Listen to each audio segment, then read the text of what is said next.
화해라는 의미는 성경은 화목제물이라고 보통 하는데 화해제물이 맞는 것 같아요. 화목은 너희가 서로 화목하라 이렇게 하는 것과 너희가 서로 화해하라 어떤 느낌이 드십니까? 화목은 그 안에서 자기들끼리 평안하고 좋은 거예요. 그런데 화해는 내 원수와 하는 거거든요. 화해는 뭐가 있어야 되냐면 일단은 어떤 불화가 있어야 돼요. 화해 조건은 불화가 있어야 되고 또 어떤 분노가 있어야 되고 또 그 사람에 대한 못마땅함 또 같이 하고 싶지 않은 이런 어떤 것들이 조건이 돼야 되거든요. 화해라는 거는.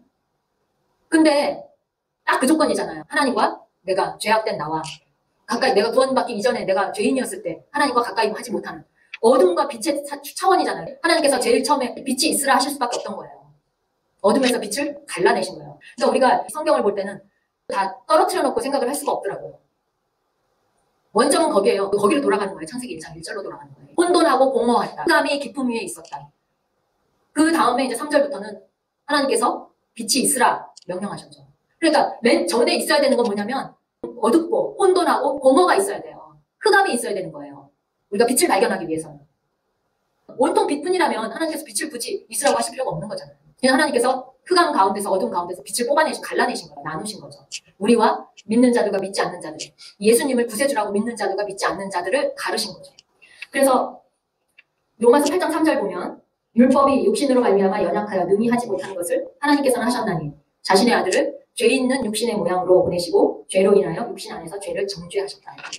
그러니까 죄를 정죄하시려고 하나님께서는 예수님을 자신의 아들, 독생자를 보내신 거예요. 화해시키시려고 하나님과 이 인간들을 중도에서 화해시키려고 예수님을 중간자로 세우신 거예요. 우리가 형제들끼리 불화가 있을 때도 어떻죠? 중간에서 좀 누가 나서서 좀 이렇게 좀 화해시키고 이렇게 하면 좀 훨씬 부드럽고 좋잖아요. 그런 역할을 예수님이 하신 거라고요. 근데 그걸 뭘로 하셨냐? 생명으로 하신 거예요. 목숨까지 바쳐서. 왜냐하면 피도 생명에 있는 거기 때문에 그 죄악들을 하나님께서는 목숨을 바치게끔 해서 그 값을 지불하게 하신 거예요. 우리의 죄악의 값을. 우리는 죽을 수밖에 없는 거잖아요. 죽을 수밖에 없는 죄인들이었는데 하나님의 은혜로 예수님을 믿고 구원받은 거잖아요. 그래서 하나님께서도 예수 그리스도를 통하여 너희가 나를 통하지 않고는 아무도 아버지께 올 수 없다. 요한복음에 이렇게 말씀드렸죠. 나를 통하지 않고는 아무도 아버지께 올 자가 없다. 단호하게 말씀. 양의 문이다. 양들이 어디로 들어갑니까? 문을 통해서 들어가야 돼요. 그 문인 거예요. 예수님이 그 구원자 메시아 맞습니다. 우리를 구원하러 오신 분이에요. 하나님과 화해시키러 오신 분이라고요. 어린 양, 화해 헌물. 또 요한일서 2장 2절에 보면 그분은 우리의 죄들로 인한 화해 헌물이시니 우리의 죄들뿐 아니요 온 세상의 죄들로 인한 화해 헌물이십니다. 이거 하나님께 동기가 있고 또 이것을 성취하신 거예요. 또 설정을 다 하나님께서 미리 세팅을 다 해놓으셨어요. 에덴 동산을 만드신 그 시점부터 내가 너희들을 만들고 잉태되기도 전부터 우리의 삶을 다 세팅해서 화해 조건이 불화와 다툼이 있어야 된다고 했죠. 그러니까 이 간교함에 우리가 넘어간 거죠.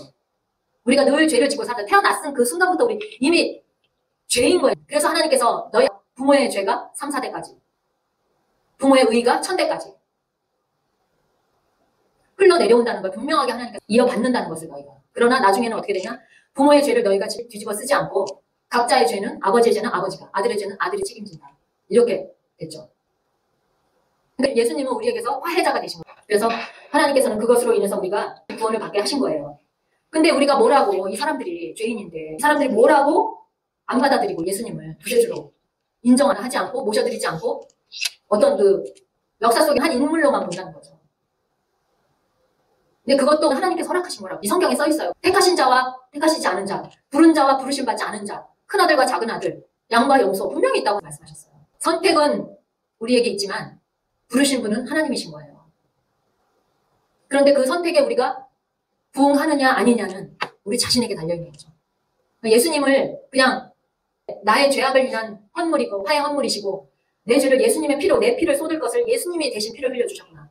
예수님이 대신 맞아주셨구나. 예수님이 대신 나를 위해 죽으셨구나. 그 아픔과 고통을 두려움을 공포를 다 견디고 짊어지셨구나.